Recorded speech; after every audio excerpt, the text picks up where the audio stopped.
Breaking news. Pakistan army chief Asif Munir యొక్క ఆచూకీ తెలిసింది. నిన్నటి వరకు కూడా అసలు ఆసిఫ్ మునీర్ ఏమైపోయాడు, తను చనిపోయాడా, పాకిస్తాన్ వాళ్ళు అతన్ని చంపేశారా?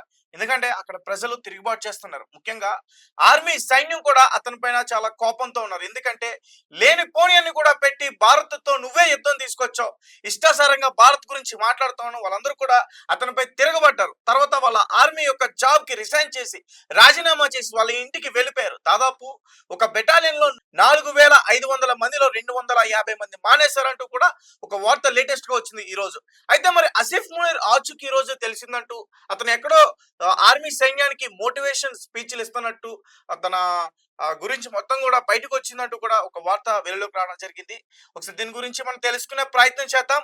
మా ఆదిత్య లైన్ లో ఉన్నారు. ఆదిత్య, చెప్పండి, ఏంటి ఆసిఫ్ మునీర్ ఆచూకీ తెలిసిందా? ఈ బంకర్ లో దాక్కున్న ఆసిఫ్ మునీర్ బయటకు వచ్చాడా? మరి భారత్తో యుద్ధం చేయడానికి అతను సిద్ధంగానే ఉన్నాడా? మరి అసలు ఎక్కడా కూడా తను కనిపించట్లేదు, ఎక్కడా కూడా తను వినిపించట్లేదు. ఈ రోజు వరకు కూడా తన మాటలు చాలా దారుణంగా మాట్లాడాడు భారత్ గురించి. అసలు ఆ మ్యాప్ లోనే లేకుండా చేస్తాను, ప్రపంచ మ్యాప్ లోనే భారత్ లేకుండా చేస్తాను, మాకు వారం రోజులు టైం చాలు అంటూ కూడా మాట్లాడిన వ్యక్తి, పారిపోయిన వ్యక్తి మరి ఎక్కడున్నాడు అసలు ఈ పిరికి సన్నాసి? పాకిస్తాన్ ఆర్మీ చీఫ్ ఆసిఫ్ మునీర్ ప్రత్యేకంగా చెప్పాల్సిన పనిలేదు తేజ. ఉగ్రదాడికి ముందు అతని వీడియో ఒకటి వైరల్ అయిపోయింది. కాశ్మీర్ మాకు జీవనాడి, మనం దాన్ని వదులుకోమని చెప్పేసి ఒక మోటివేషనల్ స్పీక్ ఆ టైంలో కూడా ఇవ్వడం జరిగింది. సో ఆ తర్వాత ఉగ్రదాడి జరగడం, ఉగ్రదాడి వెనకాల ఆసిఫ్ మునీర్ ఉన్నారని చెప్పేసి అనుకోవడం, అంటే అతను మోటివేషన్ ఇచ్చాడు, అతనే సపోర్ట్ చేశాడు, వాళ్ళే ఉగ్రవాదాన్ని ప్రోత్సహించారు, అతని ప్రోత్సాహంతోనే కాశ్మీర్ పహల్గామ్ లో ఉగ్రవాదులు దాడి చేశారని చెప్పేసి ఒక ఇన్ఫర్మేషన్ అయితే ఉంది.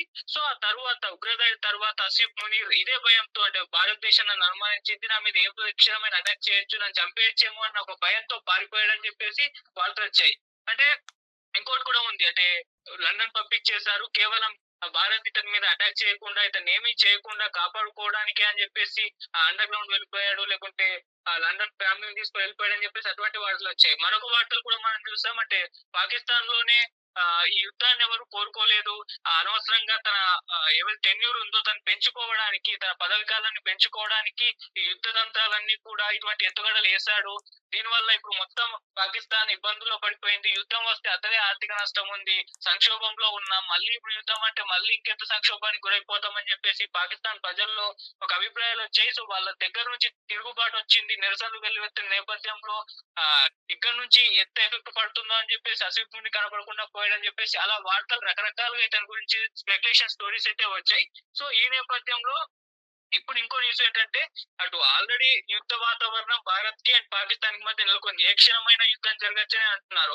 సో ఈ టైంలో ఈ యుద్ధ భయంతోనే పాకిస్తాన్ అలర్ట్ అయిపోయింది, త్రివిధ దళాలను అప్రమత్తం చేసింది, భారత్ పాక్ సరిహద్దుల్లో సైన్యాన్ని మోహరించింది, గగనతలంలో ఆల్రెడీ ఎయిర్ ఫోర్స్ ని కూడా, సముద్ర మార్గంలో నేవీ విన్యాసాలు కూడా చేస్తున్నాయి ఆల్రెడీ పాక్ ఆర్మీ చీఫ్. అయితే ఈ టైంలోనే పాక్ ఆర్మీ చీఫ్ ఆసిఫ్ మునీర్ నిన్న సరిహద్దుకు వెళ్లారని చెప్పేసి వీటన్నిటిని కూడా పరిశీలించారు, వాళ్ళ జవాన్లతోటి మొత్తం కూడా మోటివేషనల్ స్పీచ్ ఇచ్చారని చెప్పేసి ఒక ఇన్ఫర్మేషన్ బయటకు పాకింది. అంటే ఎక్కడికి వెళ్ళలేదు ఆసిఫ్ మునీర్, అతను లోపల అండర్ గ్రౌండ్ లో దాక్కొని ఒక వ్యూహాలు పన్నుతున్నాడు, అన్ని కూడా సలహాలు ఇస్తున్నారు పాకిస్తాన్ ఆర్మీకి, పాకిస్తాన్ ప్రభుత్వానికి అని చెప్పేసి తెలుస్తూ ఉంది. అంటే బయట కనపడకుండా టోటల్ అంతర్గతంగానే ఇతని వ్యవహారాలు నడుస్తున్నాయని చెప్పేసి దీన్ని బట్టి మనం అర్థం చేసుకోవచ్చు. నాకైతే మాత్రం అతనికి అంత ధైర్యం లేదనిపిస్తుంది. ఒక పక్క అతని పైన తిరుగుబాటు ఆర్మీ సైన్యం, అలాగే అతని ఫ్యామిలీని కూడా అతను సురక్షితమైన ప్రాంతానికి పంపించాడు, లండన్ ఎక్కడికో పంపించాడు.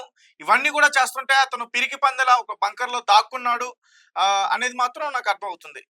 భయపడ్డాడు అతను. ఎందుకంటే మనం కూడా ఇక్కడ ఆర్మీ సైన్యాన్ని కాదు టార్గెట్ చేసింది, ఆసిఫ్ మునీర్ యొక్క తలని మనం టార్గెట్ చేసాం. అసలు ఆ చీఫ్ నే లేపేస్తే వాళ్ళ సగం సచ్చినట్టే.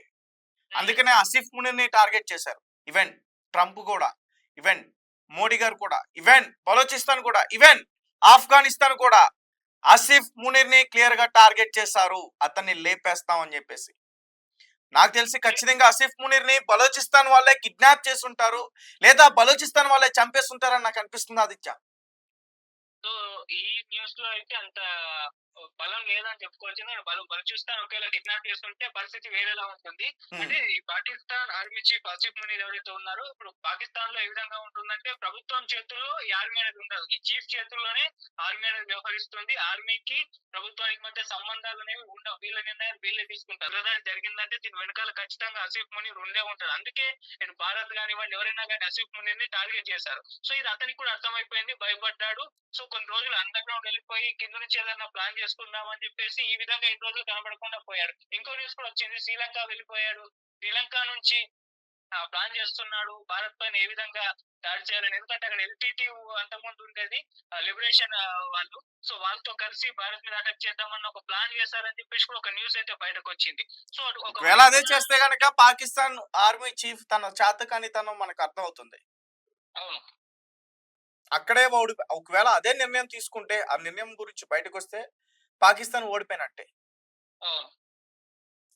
యాక్చువల్ గా పాకిస్తాన్ లో ఎప్పుడైనా ఇటువంటి పరిస్థితులు వచ్చినప్పుడు వాళ్ళ జనరల్, వాళ్ళ చీఫ్లు ఎప్పుడు కూడా వాళ్ళ ఫ్యామిలీని బయట దేశాలకు పంపించేయడం, వీళ్ళు కూడా అండర్ గ్రౌండ్ కొంతకాలం వెళ్ళిపోవడం, భయపడి ఈ విధంగా ముందు నుంచే చేస్తున్నారని చెప్పేసి కూడా తెలుస్తుంది. గతంలో కూడా చేశారు. ఇప్పుడు ఈయన కూడా అదే పద్ధతిలో వ్యవహరించాడు. అంటే పాకిస్తాన్ లో మనం పరిస్థితులు చూస్తున్నాం. ఒకవైపు ఏమో బలూచిస్తాన్ నుంచి వాళ్ళు మిలిటెంట్లు వాళ్ళు యుద్ధం చేస్తున్నారు పాకిస్తాన్ ఆర్మీ తోటి. మరోవైపు తాలిబాన్లు ఇప్పుడు మళ్ళీ భారత్ తననే టార్గెట్ చేసి మళ్ళీ యుద్ధం జరిగే అవకాశాలు కనిపిస్తున్నాయి. ఈ విధంగా మూడు వైపుల నుంచి కమ్ముకపోవడంతో అతనికి ఏం చేయాలో అర్థం కాక ఈ విధంగా అండర్ గ్రౌండ్ వెళ్ళిపోయాడని చెప్పేసి కూడా వార్తలు అయితే వస్తున్నాయి Teja. Right, thank you Aditya. So guys చూస్తున్నారు కదా, ఆసిఫ్ మునీర్ దొంగలాగా దాక్కుని భారత్ పై యుద్ధానికి సన్నాహాలు చేస్తా ఉన్నాడట. మరి మరి ఒక పక్క ఇతని గురించేమో ఒక హీరో రేంజ్ లో ఎలివేషన్స్ ఇస్తున్నారు అక్కడ ఉన్న మినిస్టర్స్ కానీ ఇతను అక్కడ ఉన్న గవర్నమెంట్ మాట వినట్లేదు. వాళ్ళు మాత్రం ఇతను తెగ పొగిడేస్తున్నారు. ఎందుకంటే ఇతను భారతదేశంలో ఉన్న అయోధ్య రామాలయాన్ని కూల్చి అక్కడ బాబ్రీ మసీద్ ని నిర్మిస్తారంట. దీనికి ఈయన ఫస్ట్ ఇటుక శంకుస్థాపన అంటాం కదా, ఇతనే పెడతాడంట. అసలు ఈ పాకిస్తాన్ లోనే కనిపించట్లేదు, శ్రీలంక పారిపోయాడని చెప్తున్నారు. భారత్ తో డైరెక్ట్ గా ఎదురుగా యుద్ధం చేసే సత్తా లేదు ఇతనికి. ఎక్కడికో శ్రీలంక పారిపోయాడు, లేకపోతే బంగ్లాదేశ్లతో చర్చలు జరుపుతారు, లేదంటే చైనాలతో చర్చలు జరుపుతారు, ఆఫ్ఘనిస్తాన్ కాలు పట్టుకుంటారు, బలూచిస్తాన్ వాళ్ళని మొక్కుతారు వాళ్ళకి, మాకు ఇలాంటి టైంలో మా తోడు ఉండండి అని. ఎందుకంటే బలూచిస్తాన్ వాళ్ళు సెపరేట్ అవ్వాలని చెప్పేసి వాళ్ళు కోరుకుంటారు. వీళ్ళపైన యుద్ధానికి వాళ్ళు సిద్ధంగా ఉన్నారు. మరి ఇలాంటి వ్యక్తి భారతదేశంలో అడుగుపెట్టి అది అయోధ్య రామాలయాన్ని కూల్చి బాబ్రీ మసీద్ కడతారంట. ఇలాంటి కథలు పడుతున్నారు వాళ్ళు. సో మనకి క్లియర్ గా అర్థం అవుతుంది. నాకు తెలిసి బలోచిస్తాన్ ఆర్మీ ఇతన్ని ఏదో ఒక చేసే ఉంటది. ఆ విషయం మనకి బయటికి చెప్పట్ల. ఖచ్చితంగా బలోచిస్తాన్ ఆర్మీ చేతులు ఇతను అంతం అయిపోయి ఉంటాడని నాకు అనిపిస్తుంది. ఒకవేళ అదే జరిగితే, ఆ విషయం కాస్త బయటకు వస్తే వీళ్ళ ఆర్మీ సైన్యం వెనక్కి తగ్గే అవకాశం ఉంది, భయపడే అవకాశం ఉంది. ఎందుకంటే భారత్తో యుద్ధం అంటే అంత తేలిక కాదు. భారతదేశంతో యుద్ధం చేస్తే వాళ్ళకి మరణం తప్పదన్న విషయం అక్కడ ఉన్న సైనికులకి తెలుసు. అందుకనే వాళ్ళందరూ కూడా వాళ్ళ ఆర్మీ యొక్క జాబ్ కి రాజీనామా చేసి వాళ్ళ ఇంటికి వెళ్ళిపోతున్నారు. ఉన్న బ్రతికిన ఈ 4 రోజులు కూడా ఆ కుటుంబంతో సంతోషంగా గడపొచ్చు అని చెప్పేసి వాళ్ళు అక్కడికి వెళ్ళిపోతున్నారు. అలాగే కొంతమంది రివర్స్ అవుతున్నారు, మీకు అవసరం అని చెప్పేసి. అలాగే ఈ పాకిస్తాన్ ఆర్మీ కాదు, ఇది పాకిస్తాన్ ఆర్మీ అనకూడదు వీళ్ళని. వీళ్ళు కూడా ఉగ్రవాదులే. ఎందుకంటే ఈ ఉగ్రవాద సంస్థల్ని పెంచి పోషిస్తుంది కూడా వీళ్ళే. వచ్చిన డబ్బంతా కూడా ఆ ఉగ్రవాదుల సంస్థకే పెట్టడం, దాని ద్వారా ఆయుధాలు అవి ఇవి అన్ని కూడా కొనుక్కోవడం, దాంతో దాడులు చేపించడం, ఇదే సరిపోతుంది. అక్కడ ప్రజలు ఏమవుతున్నారు, అక్కడ ప్రజల ఆర్థిక పరిస్థితి ఎలా ఉంది ఏంటి అనేది మాత్రం వీళ్ళకి అవసరం లేదు.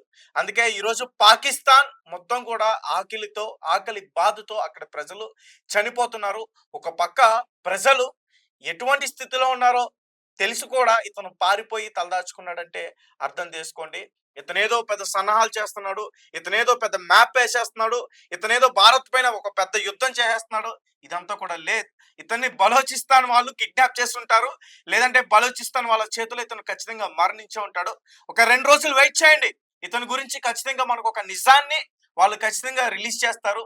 అలాగే ఒక పక్క పాకిస్తాన్ సైనికులు ఏడుస్తున్నారు, భారత్తో యుద్ధం అవసరం అని చెప్పేసి ఏడుస్తున్నారు. వాళ్ళు ఏదో భారతదేశం యొక్క గొప్పతనాన్ని చాటడానికి నేను చెప్పట్లే.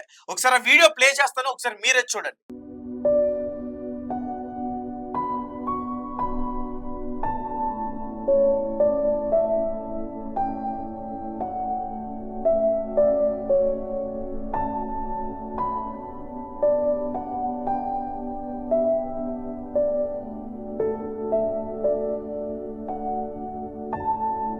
చూశారు కదా, అతను పాకిస్తాన్ సైనికుడు.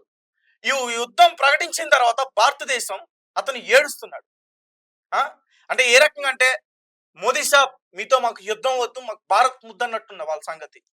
ఏదేమైనప్పటికీ మనం ఈ నిర్ణయం మాత్రం తీసుకున్న తర్వాత, వాళ్ళతో యుద్ధం చేయాలి అనే నిర్ణయం తీసుకున్న తర్వాత వెనక్కి తగ్గేదే లేదు. ఎందుకంటే మనం ఒకటే, మనది ఒకటే. ఎందుకంటే 26 ప్రాణాలు వాళ్ళ చేతిలో బలికొన్నాయి.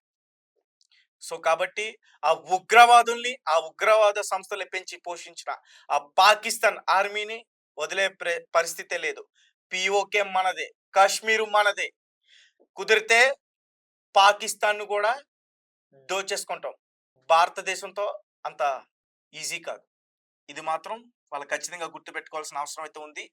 నేను ఎందుకు ఇంత బలంగా చెప్తున్నానంటే, ఇక్కడ మన భారతదేశంలో బ్రతుకుతూ సిగ్గు లేకుండా, జ్ఞానం లేకుండా, మన ఉప్పు తింటూ, మన అన్నం తింటూ పాకిస్తాన్‌కి పనిచేస్తున్న కొన్ని కుక్కలు ఉన్నాయి. వీరికి ఖచ్చితంగా అర్థం అవుతున్నాయి. ఎందుకంటే మేము చేస్తున్న ఈ డీటెయిల్స్ గురించి, ఈ యుద్ధానికి సంబంధించి డీటెయిల్స్ గురించి మేము తెలుగు ప్రేక్షకులకి ఎక్స్‌ప్లెయిన్ చేసే ప్రయత్నం చేస్తుంటే, కొంతమంది కుక్కలు మీరు ఏం పీకలేరు, పాకిస్తాన్ జిందాబాద్, పాకిస్తాన్ తోపంట, పాకిస్తాన్ ముందు మనం తోక ముడుచుకోవాలంట, ఇటువంటి కామెంట్స్ చేస్తారు. సో నాకు అనిపించింది, ఓకే, ఖచ్చితంగా వీళ్ళు పాకిస్తాన్‌కి సంబంధించిన కుక్కలు కాబట్టి